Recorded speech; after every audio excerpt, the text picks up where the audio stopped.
Salut, je m'appelle Nico. Si aujourd'hui tu regardes cette vidéo, c'est certainement que tu es tombé sur la page qui raconte mon histoire. Voilà, j'étais un jeune comme les autres, qui connaît des galères comme les autres. Je sais que quand j'étais plus petit, j'avais du mal à tisser des liens avec ma famille. J'ai trouvé ma famille auprès de mes amis dans le petit quartier où j'habitais. Et voilà, j'ai fait mon cours, mais suite à ça, avec mes problèmes familiaux, j'avais aussi un manque de confiance en moi qui s'était créé. Et parfois même c'était inconscient. Et je suis né en fait dans une famille où on m'a toujours parlé de Dieu. Comme beaucoup de personnes en France, je suis né avec cet arrière-plan religieux.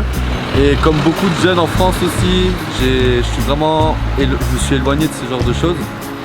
Et vers l'âge de mon adolescence, vers 15 ans peut-être, je me suis dit mais si Dieu existe, pourquoi pas essayer quoi.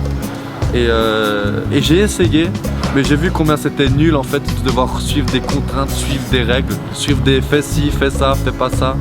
Et en essayant de trouver une religion, je me suis complètement pris un mur et je me suis dit mais en fait Dieu c'est absolument pas pour moi. C'est certainement des choses en fait qui, voilà, c'est pas pour moi, ça m'intéresse pas. Mais à l'âge de 17 ans, le 31 octobre 2010, c'est là que toute ma vie a changé. Alors que je mangeais un doner kebab avec mon frère et un ami. Cet ami nous a proposé de l'accompagner, ses neveux, qui allaient chercher des bonbons. Alors on lui a dit ok, pas de problème, on traînait souvent ensemble. On est allé à 500 mètres de chez nous, une rue en face. Les petits ils ont fait 4, 5, 6 maisons.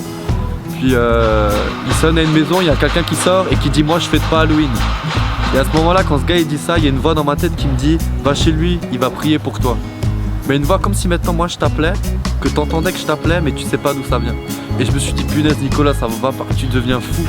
Et pendant 10 minutes ça m'a vraiment travaillé. Et j'ai regardé ma vie comme ça et je me suis dit punaise Nicolas, ta vie en fait elle est tellement plate, elle est tellement pourrie que si aujourd'hui Dieu pourrait peut-être changer ça, alors saisis-le quoi. Et j'ai décidé de retourner chez ce gars que je connaissais pas, que j'avais vu 30 secondes dans le noir sous un lampadaire. Et alors que j'étais en train de rentrer dans sa cour, j'étais un peu en flip, j'avais peur. Et je me suis dit mais bon, il faut y aller quoi. Je suis allé devant la sonnette, j'ai sonné, personne répond, j'ai sonné une deuxième fois, il y avait toujours personne qui répondait. Je me suis dit bon, je sonne une toute dernière fois, si personne répond, je vais partir. J'ai sonné une troisième fois, il y avait toujours personne qui répondait. Je me suis dit je sonne une toute dernière fois et cette fois je vais vraiment partir quoi. Et au bout de 4 fois, tu sais quoi, il y a toujours personne qui est arrivé quoi. Et c'était comme là si tout mon espoir était parti d'un coup. Et alors que j'étais déçu, j'ai commencé à sortir de la cour et je me retournais. Et en me retournant en fait, j'ai vu que ce gars de dos au téléphone par une fenêtre. Je me suis arrêté, je l'ai regardé 5 secondes. Il m'a vu, il s'est tourné vers moi et il m'a fait signe de venir à la porte. Donc ce gars m'a ouvert la porte et je lui ai demandé s'il pouvait prier pour moi. Il m'a dit entre.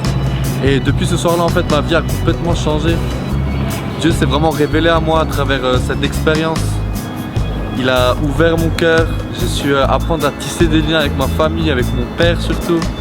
J'ai eu confiance en moi et aujourd'hui j'ai pleinement confiance en moi. Mais ce que j'aimerais te dire, c'est que ce Dieu, ce Jésus qui a changé ma vie, peut aussi transformer ta propre vie. Et je t'encourage à faire cette prière et à demander à Dieu de t'aider, de se révéler à toi. Si Dieu a pu changer ma vie, laisse-moi te dire qu'il peut surtout changer la tienne.